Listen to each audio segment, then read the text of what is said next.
You know that amazing feeling when you decide, I'm going to start a garden? You can just picture it, fresh vegetables, connecting with the earth. It's such a wonderful dream. But then, you actually go outside, stick a shovel in the ground, and it hits a very hard reality: compacted soil. It's so frustrating, right? You have this vision of a gorgeous, thriving garden, but you're just staring at dirt that feels more like a sidewalk than a place for anything to grow. But what if I told you there's a way to fix this, and you don't have to break your back to do it? You see, the secret is to stop fighting your soil and start working with it. We're going to talk about a no-till philosophy. And don't worry, this isn't about a bunch of strict rules. It's about a goal: creating a healthy, living soil ecosystem that pretty much does all the hard work for you. Okay, let's get into it. So here's what we're going to cover. First, we need to know what we're aiming for. What even is good soil structure? Then I'm going to show you two amazing paths to get there. One is the ultimate long-term fix that lets nature do the heavy lifting, and the other, that's a fantastic shortcut for when you want to start planting, like right now. Then we'll put it all together so you can start your own soil journey. First things first, what's the goal here? What are we trying to build? It all comes down to soil structure. And honestly, the best way to think about it is this. We want to turn your soil from a hard, dense brick into a big, fluffy sponge. Now let's talk about a key term here: aggregates. I know, it sounds a little sciencey, but it's the absolute secret to amazing soil. Just think of them as tiny little clumps of soil that are naturally glued together. And they are so important because they create all these little pockets and tunnels for air, for water, and for your plant's roots to explore.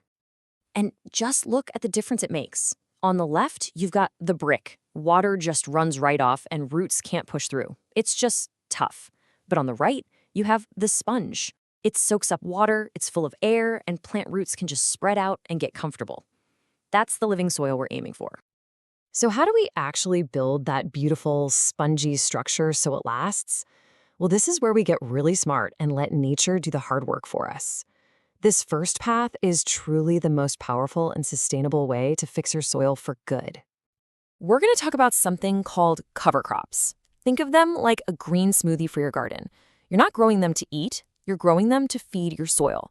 They're the ultimate soil builders, protecting it from the sun and rain and literally conditioning it from the inside out. So how do these plants work their magic? It's really a beautiful thing. Their roots are like biodrills that just tunnel down and break up all that hard, compacted soil. And when the plants eventually break down, they add all this rich organic matter back into the ground. That in turn feeds all the tiny microbes that build that amazing, spongy structure we want. And hey, don't just take my word for it. The science totally backs this up. This study shows that just by planting one type of cover crop, you can increase your soil stability by 12%.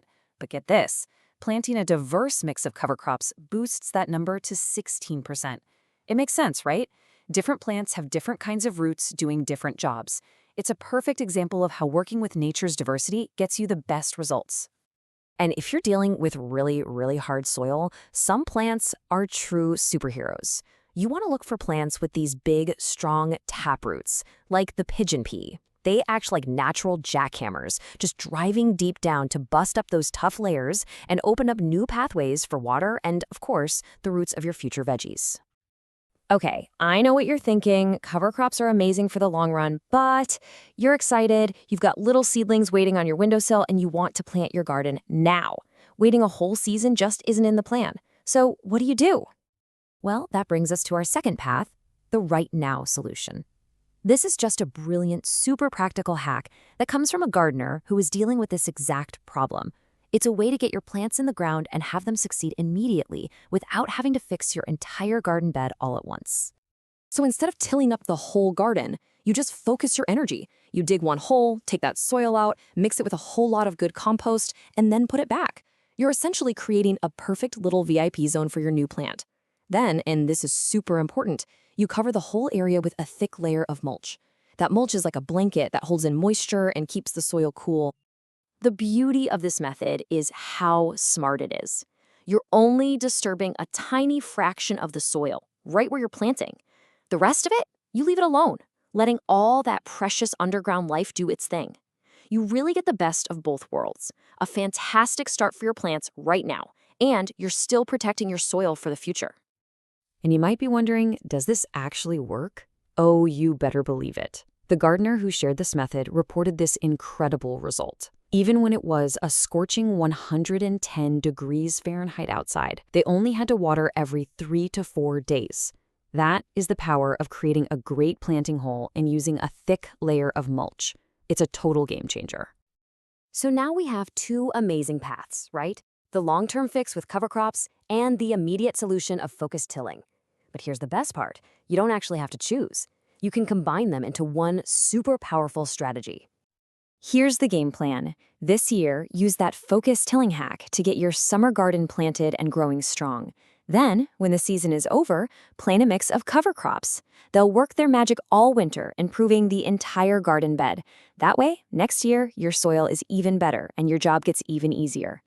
All right, so let's boil it all down. What do you need to remember? Number 1, think sponge, not brick. That's your goal. 2, for long-term health, cover crops are your best friend. 3, if you want to plant today, that focused tilling method is your secret weapon. And finally, always, always, always protect your soil with mulch. You know, building great soil is a journey. It's not about being perfect. It's just about getting started. So don't be afraid to make mistakes. Whether it's just one plant in one special focused hole or a whole bed of cover crops, every little step you take brings you closer to fresh food, a healthier planet, and that simple, wonderful joy of watching something grow.